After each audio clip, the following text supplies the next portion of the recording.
You know, there's a lot of rumors about you. Welcome to MsMojo, and today we're taking a look at the most authentic details from Sophia Coppola's portrait of Priscilla and Elvis Presley's relationship, as well as creative liberties taken. Was he good to you? Very. Was he also bad to you?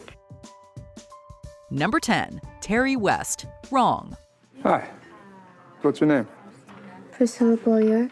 You like Elvis Presley? The film opens with Priscilla alone at a diner where she's approached by a soldier named Terry West, who asks her this seemingly innocent question. Several significant details are changed here. Priscilla was at the Eagles Club with her half-brother Don, who's absent from the film. A man did invite Priscilla to Elvis's house, but his name was Curry Grant. This was likely changed due to Grant's involvement in a book entitled Child Bride. Who are you? Nobody but somebody. Nice. Nobody but somebody. Now, it's a guy who knows the man at the time he was alive. Author Suzanne Finstad claimed that Priscilla promised Grant sexual favors to meet Elvis, whom she slept with on their second date. Denouncing the book as a lie, Priscilla sued Grant, who was found guilty of defamation. Coppola's film borrows nothing from Child Bride, instead adapting from Elvis and Me, which Priscilla co-authored. Are you trying to offset those things that have been written by No. people I would call quick buck artists? I'm not sure. I'm not going to go back and say this isn't true, that's not true. You know, I can't do that. All I can do is write about the person that I knew. Number 9, Priscilla's age when they met. Right. Very difficult for my parents to understand that Elvis would be so interested in me and why. Priscilla met Elvis at a party while he was serving in Germany. Elvis was 24 while Priscilla was only 14. Even in 1959, the age gap raised more than a few eyebrows, but the film adds context that most headlines leave out. Even though I was 14, I was actually a little bit older in life, not in numbers. And that was the attraction. Although Priscilla's parents allowed Elvis to take their daughter out, her father basically interrogated him first. The film also stresses that while their courtship was unconventional, they didn't rush into things. When Elvis left Germany in 1960, he stayed in contact with Priscilla over the phone. Yes, he called me when he came back to the States. That was also part of our relationship, telling me all his woes. A 17-year-old Priscilla visited Elvis in 1962. She'd moved to Memphis and Graceland the following year, but even then, Elvis was old-fashioned. Number 8, Elvis told Priscilla what to wear. Right. Stacey Batat's Oscar-winning costume design practically tells a story, transforming Priscilla from a young schoolgirl to Mrs. Presley. I don't know if I like it. What do you mean you won't know if you like it? In Elvis and Me, Priscilla says that Elvis taught her how to dress, walk, apply makeup, wear her hair, and behave. She proceeds to write, quote, "Over the years, he became my father, husband, and very nearly God." I mean, I realize that I don't know who I am. I mean, my considerations were his considerations. My fears were his fears. My likes were his likes. Elvis would tell Priscilla to get rid of clothes that, quote, didn't suit her, and that her eyes looked, quote, too plain without makeup. Priscilla claims that she, quote, always had a little makeup on. Apparently, this included when she went into labor with Lisa Marie Presley. Priscilla described herself as, quote, Elvis's doll, his own living doll, to fashion as he pleased. It was his way of showing sophistication, maybe making me appear older. Number 7, Priscilla cheated on her final exam. Right. Although Priscilla moved in with Elvis while she was a teenager, her parents had strict stipulations that she finish high school. Elvis agreed that this was important, helping to enroll Priscilla in a Memphis school. Came home in the afternoon, you said sometimes you'd crawl into bed with Elvis at 3 or 4 in the afternoon, and he was just getting up and didn't even know you were gone. Mm-hmm. I worked that out. Rounding out her senior year at Immaculate Conception High School, Priscilla feared getting close to other students due to her relationship with Elvis. Staying out late with Elvis, she took amphetamines to get her through the school days. I had to, because we got home so early in the morning, he would sleep until 3 or 4 in the afternoon, and then he'd get his sleep. Priscilla knew that she wasn't going to pass her algebra final. Not wanting to be sent home to her parents, Priscilla turned to Janet, a straight-A student. When asked if she'd like to attend one of Elvis's parties, Janet didn't hesitate to slide her paper over to Priscilla, who got an A. I had to do it. I mean, with a fear of a young girl fearing that if I didn't do it, maybe someone would take my place. Number 6, Elvis asked a pregnant Priscilla for a separation. Right. Priscilla was conflicted upon becoming pregnant, but when presented with a choice, she told Elvis, quote, "I could never live with myself. Neither could you."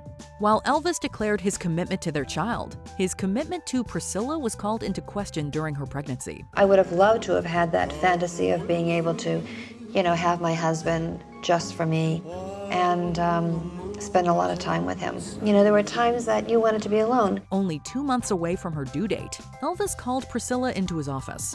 Feeling that things, quote, weren't going right, Elvis thought it would be good for them to have a trial separation.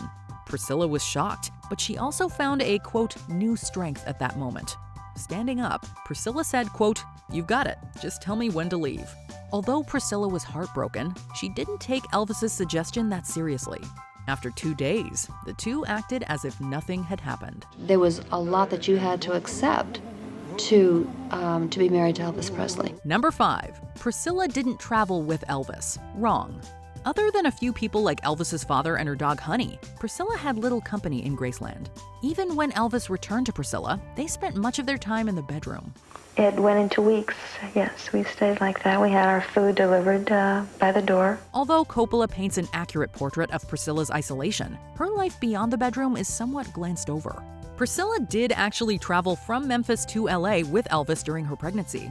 While she only occasionally joined Elvis in Hollywood, Priscilla was, quote, perfectly happy occupying herself at dance class and going to dinner with friends when he was away. How did you manage to find your friends? Because you were with his friends. I was with his friends, and I was with the wives of his friends. They were pretty much chosen for me.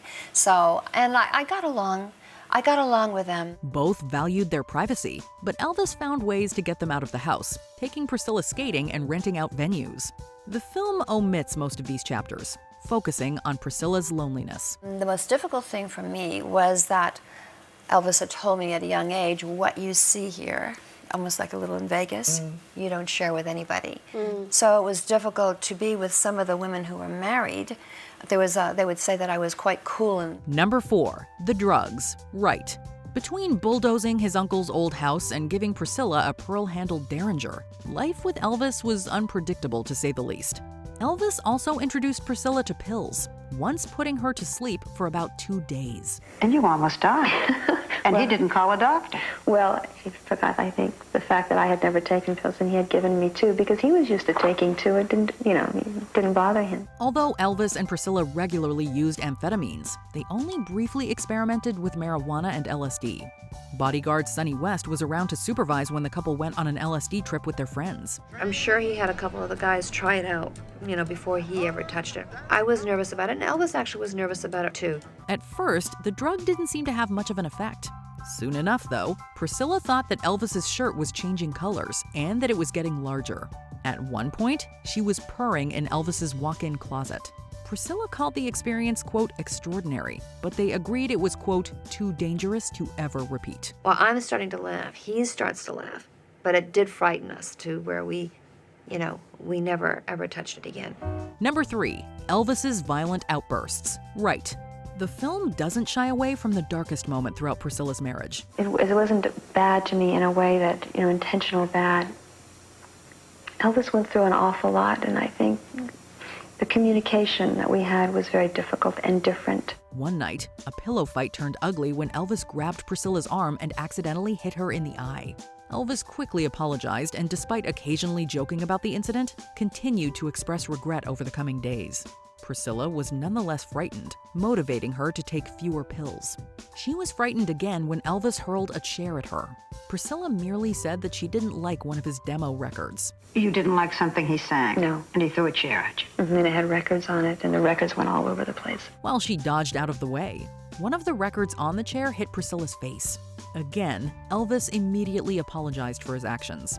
Moments like this weren't frequent, but when Elvis was angry, Priscilla compared it to, quote, the roar of thunder. We hear a lot about that temper. Yes, he did have a temper. He did. It was unpredictable. Number 2, Elvis was the only one who had affairs. Wrong. He would go off to make pictures. He would go off to Las Vegas. And you heard about other women. Priscilla became convinced that Elvis was having an affair with actress Ann-Margret after finding a telegram with the name Scooby. Although the film delves into Elvis's infidelity, Priscilla's affairs are only alluded to. Was there something you're hiding? I don't have a goddamn nothing to hide. Priscilla is briefly seen getting close to her karate teacher, Mike Stone. While the film leaves the nature of their relationship somewhat ambiguous, Priscilla has come out about the affair. And you went off then and lived with him? Yeah. It was said that Elvis tried to kill him, or wanted him killed. Right. Do you believe that? I think at that time, yes, he did. He wanted that to happen. Elvis supposedly enlisted a hitman to take out Stone, but nothing came of this. In addition to Stone, Priscilla had a fleeting affair with her dance instructor, who isn't in the film. Whereas that affair came and went, Priscilla and Stone's relationship left her with an important decision to make. Despite still loving Elvis, Priscilla needed to take control of her life. I needed to find out what the world was like, really. It was one world.